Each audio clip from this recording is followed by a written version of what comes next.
आपको पता है ये कौन है? रे डालियो, दुनिया के सबसे बड़े हेज फंड के फाउंडर। उनका मानना है कि इन्वेस्टर्स को सिर्फ इक्विटीज पे डिपेंडेंट रहना ही नहीं चाहिए और इन्वेस्टर्स को हमेशा रिटर्न्स मैक्सिमाइजेशन नहीं बल्कि रिस्क मिनिमाइजेशन में ध्यान देना चाहिए। इसीलिए उन्होंने डिजाइन किया ऑल वेदर पोर्टफोलियो। बेसिकली एक ऐसा पोर्टफोलियो जो डिफरेंट एसेट क्लासेस को कंबाइन करके रिस्क बैलेंस करता है। एक ऐसा पोर्टफोलियो जो मार्केट ऊपर जाए या नीचे उतना अफेक्ट ही नहीं होता। सरप्राइजिंगली जब यही स्ट्रैटेजी यूएस के मेजर इंस्टीट्यूशनल इन्वेस्टर्स ने यूज की तो it really worked out well for them. लेकिन क्योंकि उनके लिए काम की तो इंडियन इन्वेस्टर्स के लिए भी काम करे ऐसा जरूरी है। लेकिन चलो एक बार मान लो कि अगर काम कर गई तो इन्वेस्टर्स की लाइफ कितनी सॉर्टेड हो सकती है। आधे से ज्यादा समय जो हम माइक्रोस्कोप लेकर मार्केट प्रेडिक्ट करने की कोशिश करते रहते हैं उसका टेंशन ही खत्म हो जाएगा। बस जो परसेंटेज में एलोकेशन इस ऑल वेदर पोर्टफोलियो में बताया है वो फॉलो करो और आराम करो। लेकिन हम ये तभी करेंगे जब इस टाइप के पोर्टफोलियो को अच्छे से टेस्ट कर लें कि वाकई ये ऑल वेदर पोर्टफोलियो कितने रिटर्न्स देता है और कितना प्रोटेक्शन प्रोवाइड करता है। इसीलिए आज हम इसे रियल नंबर्स के साथ टेस्ट करेंगे। 10 लाख का एग्जांपल लेंगे और देखेंगे कि लास्ट 5 और 10 सालों में इसका परफॉर्मेंस कैसा रहा। फिर उसे सिंपल 100% इक्विटी पोर्टफोलियो से कंपेयर करेंगे ये देखने के लिए कि रिटर्न्स और ड्रॉडाउन में कितना गैप आया। बेसिकली रिटर्न, रिस्क और वर्स्ट केस ड्रॉडाउन में कौन जीता। तो चलिए शुरू करते हैं with your host Swati. Let's get started. All weather portfolio का बेसिक स्ट्रक्चर डाइवर्सिफिकेशन पर बेस्ड है। टिपिकल ऑल वेदर एलोकेशन कुछ इस तरह होता है। Around 30% equities, 40% long term bonds, 15% intermediate term bonds और रफली 7.5% गोल्ड और 7.5% कमोडिटीज। इस एलोकेशन का लॉजिक ये है कि different assets different economic environments में स्ट्रॉन्ग परफॉर्म करते हैं।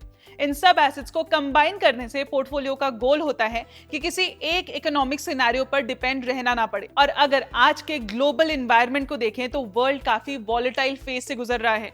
वॉर्स, जियोपॉलिटिकल टेंशंस और इकोनॉमिक अनसर्टेनिटी एक साथ देखने को मिल रही है। मार्केट्स ऐसे मोमेंट्स में अनप्रेडिक्टेबल हो जाते हैं। कुछ एसेट्स क्रैश करते हैं, कुछ सेफ हेवन बन जाते हैं और इंटरेस्टिंगली एग्जैक्टली इसी टाइप के केओटिक एनवायरनमेंट के लिए रे डालियो ने ऑल वेदर पोर्टफोलियो डिजाइन किया था। एक ऐसा पोर्टफोलियो जो सिर्फ बुल मार्केट के लिए नहीं बल्कि क्राइसिस के लिए भी रेडी हो। एंड ब्रिजवाटर एसोसिएट्स के एक रिसर्च का इंपॉर्टेंट प्रिंसिपल ये भी था कि इन्वेस्टर्स यूजुअली इकोनॉमिक साइकिल्स को प्रेडिक्ट करने की कोशिश करते रहते हैं, लेकिन एक्यूरेटली प्रेडिक्ट करना एक्सट्रीमली डिफिकल्ट होता है। इसीलिए instead of predicting cycles, all weather approach का गोल है पोर्टफोलियो को इस तरह स्ट्रक्चर करना कि वो मल्टीपल इकोनॉमिक एनवायरनमेंट्स में सर्वाइव कर सके।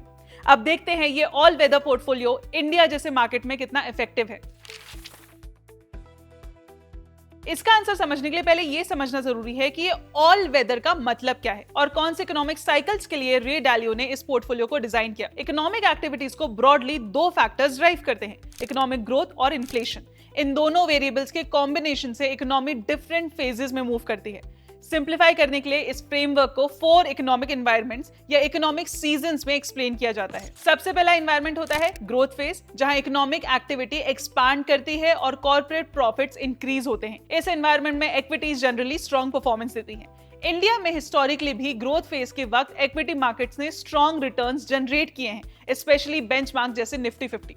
सेकेंड एनवायरनमेंट होता है इन्फ्लेशन फेज, जहां प्राइसेस रैपिडली इंक्रीज करते हैं और परचेजिंग पावर रिड्यूस हो सकती है।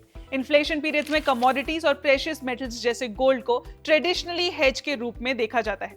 इसी वजह से ऑल वेदर पोर्टफोलियो में गोल्ड और कमोडिटीज को इंक्लूड किया गया है। थर्ड एनवायरनमेंट होता है रिसेशन, जहां इकोनॉमिक ग्रोथ स्लो हो जाती है और कॉर्पोरेट अर्निंग्स प्रेशर में आ सकती है।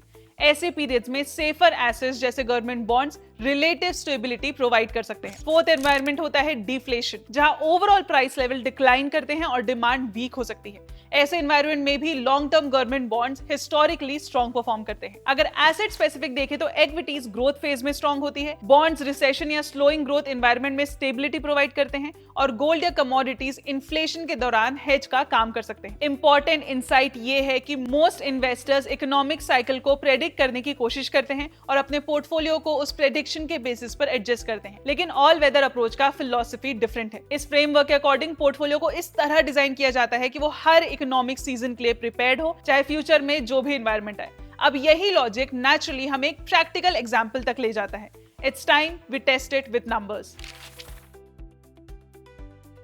अब इस स्ट्रैटेजी को एक सिंपल एग्जांपल से समझते हैं। मान लीजिए एक इन्वेस्टर के पास 10 लाख का पोर्टफोलियो है और वो ऑल वेदर एलोकेशन फॉलो करता है। जैसे हमने पहले डिस्कस किया था, इस अप्रोच में पोर्टफोलियो को डिफरेंट एसेट क्लास में डिवाइड किया जाता है ताकि पोर्टफोलियो हर तरह के इकोनॉमिक कंडीशन में प्रिपेयर्ड रहे। इसी प्रिंसिपल को अप्लाई करते हुए 10 लाख का पोर्टफोलियो रफली इस तरह एलोकेट हो सकता है। 30% इक्विटीज में यानी 3 लाख जो पोर्टफोलियो को लॉन्ग टर्म ग्रोथ देता है, 40% लॉन्ग टर्म गवर्नमेंट बॉन्ड मतलब 4 लाख जो स्टेबिलिटी प्रोवाइड करता है, 15% मीडियम टर्म बॉन्ड्स में अराउंड 1.5 लाख और रिमेनिंग पोर्शन ऑल्टरनेटिव्स में जाता है, 7.5% गोल्ड यानी 75,000 और 7.5% कमोडिटीज जो फिर 75,000 होता है। इस तरह पोर्टफोलियो डिफरेंट एसेट में स्प्रेड हो जाता है जिससे ओवरऑल बैलेंस और रेजिलियंस इंप्रूव होती है। अब मान लीजिए next year economy slow down phase में चली जाती है और इक्विटी मार्केट अराउंड 20% डिक्लाइन कर जाता है। इस सिचुएशन में 3 लाख का इक्विटी पोर्टफोलियो रफली 2.4 लाख तक गिर सकता है। लेकिन इसी एनवायरनमेंट में अक्सर गवर्नमेंट बॉन्ड का परफॉर्मेंस इंप्रूव हो सकता है क्योंकि स्लो डाउन के टाइम पर इंटरेस्ट रेट्स कम हो सकते हैं और बॉन्ड प्राइसेस राइज करती हैं। फॉर एग्जाम्पल, अगर बॉन्ड 5 to 8% रिटर्न जनरेट करता है तो पोर्टफोलियो का बॉन्ड पोर्शन कुछ लॉसेस को एब्जॉर्ब कर सकता है। इसी पीरियड में अगर इन्फ्लेशन कंसर्न्स भी बढ़ने लगते हैं तो गोल्ड और कमोडिटीज जैसे एसेट्स भी अप्रिशिएट कर सकते हैं जो पोर्टफोलियो को एडिशनल सपोर्ट देते हैं। तो ओवरऑल पिक्चर ये होती है कि पोर्टफोलियो का परफॉर्मेंस सिर्फ इक्विटीज पर डिपेंड नहीं करता। कुछ एसेट्स नेगेटिव परफॉर्म कर सकते हैं लेकिन दूसरे एसेट्स स्टेबिलिटी और पॉजिटिव रिटर्न्स प्रोवाइड करते हैं, ओवरऑल वॉलेटिलिटी को रिड्यूस कर सकते हैं और इसी डाइवर्सिफिकेशन की वजह से पोर्टफोलियो का ड्रॉ डाउन लिमिटेड रह सकता है इवन जब मार्केट्स वॉलेटाइल हो। अब यहाँ एक प्रैक्टिकल सवाल आता है कि अगर कोई इन्वेस्टर एक्चुअली स्ट्रैटेजी को फॉलो करे तो रियल रिजल्ट्स कैसे दिखेंगे। इसको समझने के लिए हमने इसी पोर्टफोलियो एलोकेशन को इंडिया के मार्केट डेटा पर टेस्ट किया। इक्विटीज के लिए BSE 500 ETF, बॉन्ड के लिए गवर्नमेंट बॉन्ड ETF और इन्फ्लेशन प्रोटेक्शन के लिए गोल्ड और कमोडिटीज ETF। फिर हमने चेक किया कि अगर कोई इन्वेस्टर लास्ट 5 सालों में इस एग्जैक्ट एलोकेशन को फॉलो करता है तो उसका पोर्टफोलियो का परफॉर्मेंस कैसा होता है और यहाँ नंबर्स काफी इंटरेस्टिंग थे। लास्ट 5 इयर्स में इस पोर्टफोलियो ने रफली 9.6% के आसपास एनुअल रिटर्न्स जनरेट किए। अब ये रिटर्न शायद प्योर इक्विटी पोर्टफोलियो जितना अग्रेसिव ना लगे, लेकिन पिक्चर का दूसरा पार्ट और भी इंपॉर्टेंट है, रिस्क। इस पोर्टफोलियो की वॉलेटिलिटी रफली 5 से 6% के रेंज में रही जो इक्विटीज के कंपैरिजन में काफी कंट्रोल्ड है।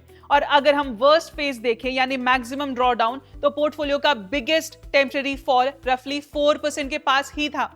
सिंपल टर्म्स में अगर किसी ने 10 लाख इन्वेस्ट किए होते तो वर्स्ट पॉइंट पर पोर्टफोलियो वैल्यू रफली 9.5-9.6 लाख तक ही आती। अब अगर इसी पोर्टफोलियो को थोड़ा लॉन्गर होराइजन पर देखें यानी 10 साल तो पिक्चर और क्लियर हो जाती है। यहाँ एक स्मॉल एडजस्टमेंट करना पड़ा क्योंकि BSE 500 ETF का लॉन्ग हिस्टोरिकल डेटा अवेलेबल नहीं था, इसलिए 10 ईयर एनालिसिस के लिए इक्विटीज कंपोनेंट में first trust India Nifty 50 ETF को यूज किया गया। इस पीरियड में पोर्टफोलियो का एनुअल रिटर्न रफली 8.1% रहा, वॉलेटिलिटी अराउंड 6.3% रही और मैक्सिमम ड्रॉडाउन रफली 10% के आसपास था। मतलब रिटर्न्स थोड़े मॉडरेट थे लेकिन पोर्टफोलियो का डाउनसाइड काफी लिमिटेड रहा। अब इसको कंपेयर करते हैं एक सिंपल 100% इक्विटी पोर्टफोलियो से। अगर कोई इन्वेस्टर सिर्फ निफ्टी 50 ETF में इन्वेस्ट करता तो क्या रिजल्ट आता। लास्ट 5 ईयर में उसका रिटर्न रफली 10% पर ईयर होता। रिटर्न थोड़े ज्यादा है लेकिन रिस्क का डिफरेंस काफी बड़ा है। लास्ट 10 इयर्स में 100% इक्विटी पोर्टफोलियो का एनुअल रिटर्न रफली 9.7% रहा लेकिन उसकी वॉलेटिलिटी अराउंड 18% रही और सबसे important number maximum drawdown around 40%। मतलब अगर किसी ने 10 लाख इन्वेस्ट किए होते तो वर्स्ट मार्केट फेज में पोर्टफोलियो वैल्यू 6 लाख के आसपास तक गिर सकती थी। यहीं पर डाइवर्सिफिकेशन का रियल पार्ट समझ आता है। ऑल वेदर टाइप पोर्टफोलियो में रिटर्न्स थोड़े कम हो सकते हैं लेकिन रिस्क और डाउनसाइड मीनिंगफुल रिड्यूस हो जाता है। और एक छोटा सा डिस्क्लेमर भी यहाँ मेंशन करना जरूरी है, इस पोर्टफोलियो को सिमुलेट करने के लिए पोर्टफोलियो विजुअलाइजर टूल यूज किया गया है। ये टूल प्राइमरली यूएस बेस्ड है और कैलकुलेशन USD प्राइसेस पर बेस्ड होते हैं, इसीलिए करेंसी डिफरेंसेस और ETF प्राइस वेरिएशंस की वजह से रिजल्ट्स में रफली 1 to 2% का वेरिएशन हो सकता है। मतलब रिटर्न्स मॉडरेट थे लेकिन डाउनसाइड रिस्क काफी लिमिटेड रहा और एग्जैक्टली इसी बैलेंस को अचीव करने के लिए ऑल वेदर पोर्टफोलियो डिजाइन किया गया है। लेकिन यहाँ एक और कंसेप्ट आता है जो इस स्ट्रैटेजी को और इंटरेस्टिंग बना देता है, रिस्क पैरिटी। ट्रेडिशनल पोर्टफोलियोज में एसेट एलोकेशन यूजुअली कैपिटल के बेसिस पर होता है। एग्जाम्पल के लिए एक कॉमन एलोकेशन है 60% इक्विटीज और 40% बॉन्ड। लेकिन प्रॉब्लम यह है कि इस टाइप के पोर्टफोलियो में रिस्क इक्वली डिस्ट्रीब्यूट नहीं होता। इक्विटी बॉन्ड के कंपैरिजन में काफी ज्यादा वॉलेटाइल होते हैं, इसलिए इवन अगर एलोकेशन 60-40 हो, पोर्टफोलियो का मेजॉरिटी रिस्क इक्विटीज से ही आता है। ऑल वेदर स्ट्रैटेजी में फोकस सिर्फ कैपिटल एलोकेशन पर नहीं बल्कि रिस्क एलोकेशन पर भी होता है।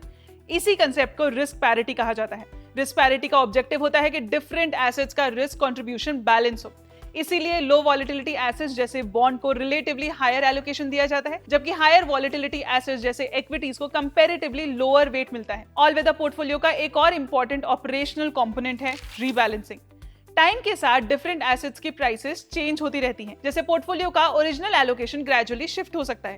एग्जाम्पल के लिए अगर इक्विटीज में स्ट्रॉन्ग रैली आती है तो पोर्टफोलियो में उनका वेट ऑटोमेटिकली इंक्रीज हो जाता है।